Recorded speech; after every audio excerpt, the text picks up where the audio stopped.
This submitted material is a fast-paced, provocative political commentary script that uses street interviews and news clips to take modern progressive perspective on topics ranging from UK immigration and British history to physical attractiveness and the Green Party. Yeah, it really jumps right into the deep end. It totally does. I can see what you're going for here. Let's see how we can strengthen this.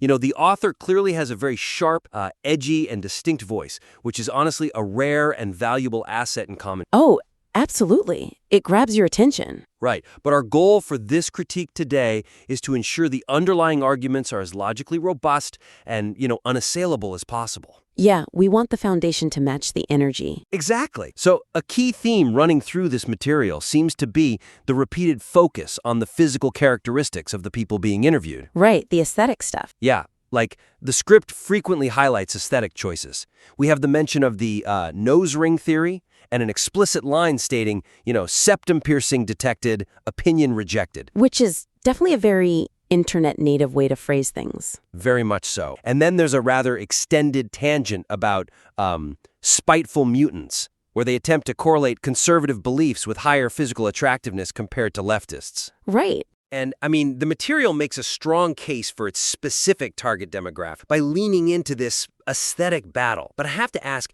does leaning so heavily into appearance-based insults inadvertently signal to the listener that the author lacks a factual counterargument? Like, does resorting to an insult actually weaken their authoritative stance? Well, that is kind of the central tension of this first section, right? Because relying heavily on physical appearance and personal insults dilutes the potency of the underlying political arguments. Okay, unpack that a little bit. So the weakness in this approach is that while the intention is clearly to be edgy and irreverent and, dismissive of progressive viewpoints, utilizing ad hominem attacks like mocking a subject's hair or their facial piercings or just their overall attractiveness, it actively distracts from the very real, very serious data being presented. Right, because you're pulling focus away from the fact. Exactly. When you rely on a superficial insult, the commentary suddenly feels reactive. It feels defensive rather than intellectually dominant. It essentially hands the author's detractors a permanent, incredibly easy escape path. Because the detractor no longer has to actually address the issue at hand. Yeah, precisely. They don't have to engage with the political argument anymore. The author has basically given them a free pass to dismiss the entire video as mere bullying. Oh, that makes a lot of sense. Yeah, and if a viewer is on the fence about an issue and they see a creator resorting to mocking someone's appearance, well, human psychology dictates that the viewer will instinctively pull back. They perceive the creator as operating from a place of insecurity rather than like a place of unshakable factual superiority.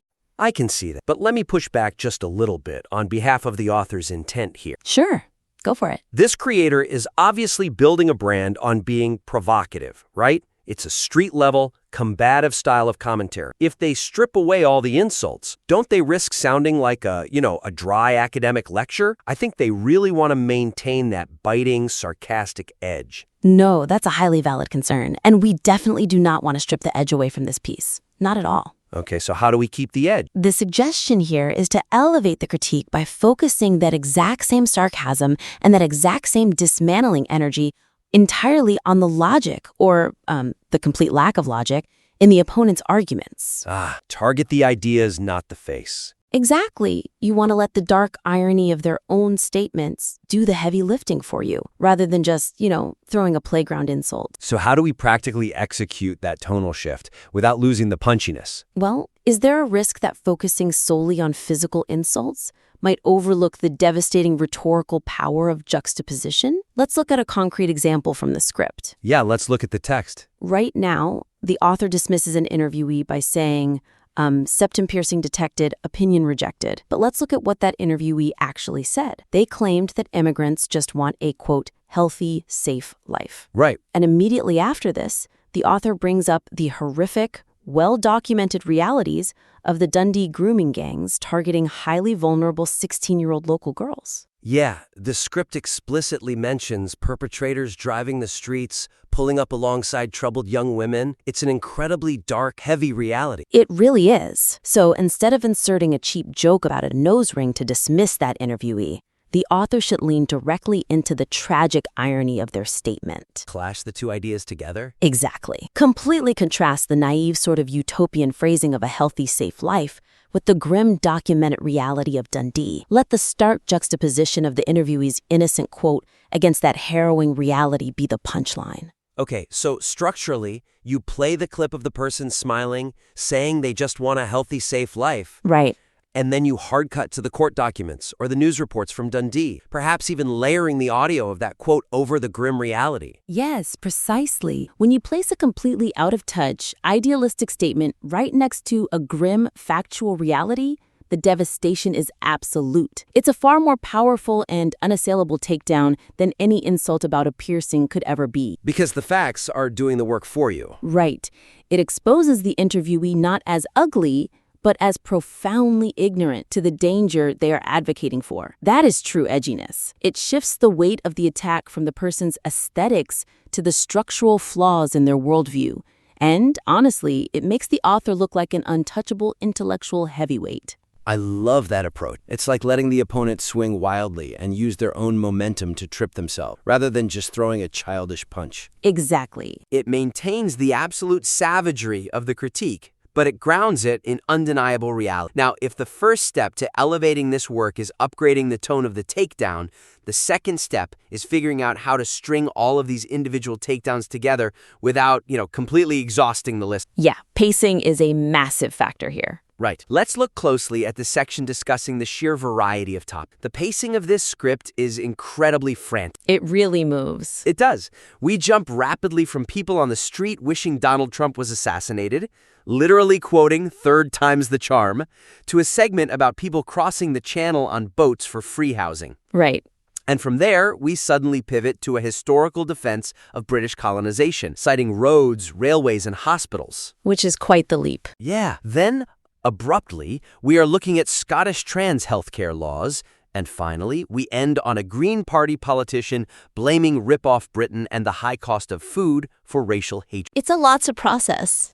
To use an analogy, it's like channel surfing through a series of outrage-inducing broadcasts without a TV guide. Each channel is intense. Each one sparks a react, but the viewer never gets to settle into a complete, coherent narrative. That channel surfing analogy perfectly diagnoses the mechanical flaw in this script, because the rapid transition between unrelated political flashpoints creates a disjointed narrative that prevents any single argument from fully landing or resonating with the audience. It's just too much, too fast. Yeah. The primary weakness here is that without a clear unifying through line, the emotional weight of these very serious topics is entirely lost. Like when you force an audience to jump immediately from the dark, heavy reality of the Dundee grooming gangs right into a centuries-old historical debate about the structural benefits of the British Empire, You're giving them whiplash. severe emotional whiplash. The human brain requires a moment to process heavy information.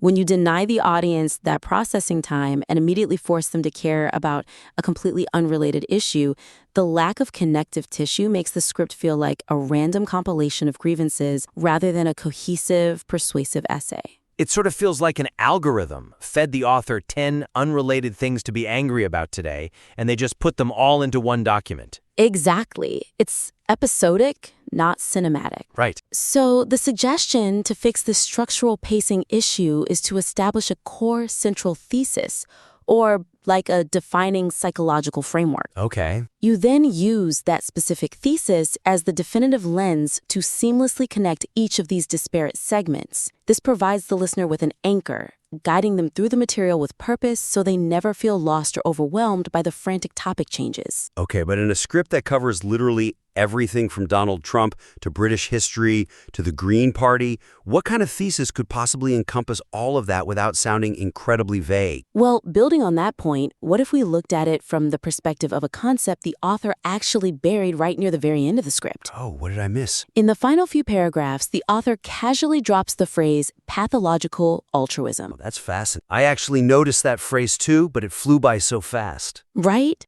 It's the fantastic, highly analytical term. It describes a psychological condition where the desire to help someone is so extreme and irrational that it actually ends up causing profound harm. Wow, yeah. That fits perfectly. It really does. The concrete suggestion here, and this is just one of many structural options, but a very potent one, is to extract pathological altruism from the conclusion and move it to the very beginning of the script. Use it as the foundational framing device for the entire video. So how does that function mechanically? You define the term in the opening hook and then treat the rest of the video as a series of case studies? Precisely. You define pathological altruism in the first 30 seconds. Then you use it to explain the extreme, contradictory reactions to Trump. People who claim to be the compassionate side of politics, actively wishing for an assassination.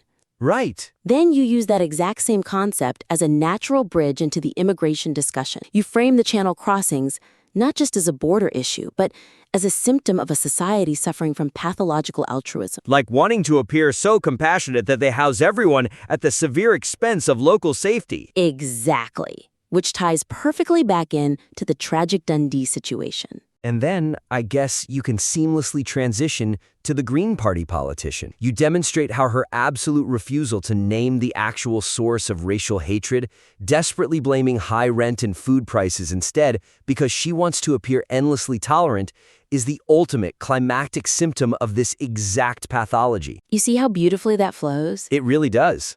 By threading this single psychological concept through every single topic, you create a deeply satisfying full-circle narrative. The audience isn't experiencing emotional whiplash anymore because every new topic is simply a new piece of evidence proving your central thesis. It anchors everything. Yeah, it holds the viewer's attention from the first second to the last, transforming what was essentially a chaotic list of grievances into an airtight, methodical diagnosis of modern society. I love how that structural shift actually makes the author sound infinitely smarter, too. Like, it tells the listener, I'm not just reacting to the daily news cycle, I'm observing a grand psychological pattern that connects all of these events. It's a massive credibility booster. It really is. Which actually leads us perfectly into the final lens of our critique today, because establishing that intellectual credibility is paramount if this author wants to be taken seriously outside of their immediate echo chamber. Right. Because bypassing the most robust versions of opposing arguments leaves the commentary vulnerable to easy dismissal by anyone outside the immediate target demographic. Right. As I understand it from the notes, the argument here is largely driven by highlighting extremely hyperbolic statements, like the script exclusively targets what we might call the lowest hanging fruit. Yes, very much so. It focuses on highly emotional street interviewees who make sweeping, easily debunked claim. For instance, finding a random person on a sidewalk who claims British colonization is strictly on par with Nazi Germany. Right, which is absurd, but an easy target. Exact. Or showcasing a local politician who is struggling awkwardly, like a deer in the headlights, to answer a basic question about hate crime. Now, to be fair to the author, this is highly entertaining content. It feels good to watch your opponent stumble. Of course it does. But by only fighting the weakest, most inarticulate versions of an opponent's argument, is the author accidentally putting a ceiling on their own intellectual credibility? They absolutely are. The inherent weakness of this approach is a fallacy commonly referred to as nut-picking. Nut-picking? Yeah, nut-picking, where a creator deliberately selects the most extreme, poorly articulated, or uninformed voices on the street and holds them up as the definitive representatives of an entire political or historical movement. Ah, right. And while that technique is undeniably entertaining for an audience that already agrees with the author, it completely fails the stated goal of creating a robust, unassailable piece of work. Because if you only ever win fights against people who don't know how to box, nobody is going to hand you a championship belt. You haven't proven your actual skill. That is the perfect analogy. It never demonstrates the author's ability to dismantle a highly intelligent, well-read counterargument. Right. If a neutral viewer, or like a moderately educated skeptic, watches this video, their immediate thought will be, well, obviously that random college student on the street couldn't articulate the nuances of post-colonial theory, but that doesn't mean the author is right. They see right through the setup. Exactly. It leaves a massive backdoor open for critics to dismiss the author as intellectually lazy. So how do we close that back door? How do we maintain the entertaining format of dissecting these street interviews while simultaneously proving to the audience that the author has the intellectual chops to handle a real debate? So the suggestion to overcome this vulnerability is to employ a masterful rhetorical technique known as Steelmanning. Steelmanning, right. The opposite of straw manning. Precisely. To make the work truly unassailable, The author needs to briefly acknowledge a more coherent, grounded, and intelligent version of the opposing view before they systematically dismantle it. Giving the opponent their best possible armor before attacking. Exactly. When you prove you can defeat the absolute strongest version of an argument, you win ultimate, permanent authority in the eyes of the listener. That makes sense in theory, but let's map that onto the actual script. What's a concrete way the author could implement Steelmanning in this specific material without, completely ruining the pacing? Well, that makes sense. But could the evidence also support a different conclusion or a more nuanced historical perspective? Let's look closely at the British Empire segment. Okay. Right now, the script just lists the benefits of colonization, the democratic parliaments, the advancements in sanitation, the laying down of massive railway networks, merely to counter a random person on the street who blindly claims Britain ruined the world. Right. It's a very binary, simplistic back and forth. You say it's all bad, I say it's all good. Exactly. And that binary approach isn't persuasive to anyone who doesn't already agree. So instead, the author could take a different, far more authoritative route. They could pause, look at the camera, and briefly acknowledge a specific, complex historical grievance. Like what? They could concede that the mechanics of empire are by their very nature inherently disruptive, often extractive, and historically brutal. You're suggesting they actively agree with their opponents for a second? I can really see the author resisting that. They might feel like conceding any ground is a sign of weakness. I know, but it is actually the ultimate sign of strength. By acknowledging that nuance up front, the author is telling the audience, I am not blind to history. I have read the same books you have. I know the dark chapters. Oh, that's smart. Right? Once that ground is briefly seated, the defensive shields of the skeptical viewer drop. They stop viewing the author as a blind partisan. And that is when the author can powerfully pivot to their main point, how modern education and progressive commentary completely erases the vast infrastructural, legal, and medical advancements to force an entirely one-sided, catastrophic narrative. I see the mechanics of that. By acknowledging the historical nuance first, the author's subsequent defense of British history sounds authoritative, educated, and objective. Exactly. It sounds like the conclusion of a scholar, rather than just a purely reactionary rant from a cultural commentator. Precisely. You disarm the opponent with agreement on the micro level, only to defeat them on the macro level. And while Steelmanning the history segment is one excellent application, the author could just as easily apply this exact same technique to the immigration or healthcare segment. Like with the pathological altruism thing? Yes. Imagine acknowledging the genuine human instinct to provide shelter for those fleeing poverty, validating that impulse as completely natural before using the pathological altruism lens to meticulously dismantle how that instinct, when unchecked by pragmatism, destroys the safety of the host nation. Wow. It is an incredibly sophisticated way to argue, and it achieves that unassailable credibility the author is striving for. It turns a sledgehammer into a scalpel. It is so much harder to argue against someone who clearly understands your position better than you. Absolutely. Let's do a quick recap to synthesize the core of today's critique, ensuring all these moving parts are clear. First, we discussed upgrading the tone of the piece by replacing physical insults, ad hominem attacks, and comments about appearances with devastating logical juxtaposition. Right. Let the facts do the hitting. Like contrasting a healthy, safe life with the dark realities of Dundee do the heavy lifting. Second, we looked at improving the pacing and the structure by taking a brilliant, buried concept like pathological altruism and moving it to the very front of the script. The framing device. Yeah, this serves as a central narrative spine, a psychological lens that seamlessly connects all the disparate, fast-paced topics together to prevent audience whiplash. And third, we explored enhancing the author's intellectual credibility by utilizing the technique of Steelmanning, briefly acknowledging a grounded, intelligent counterpoint to prove objectivity before expertly dismantling. Implementing these 3 actionable changes will completely transform the script.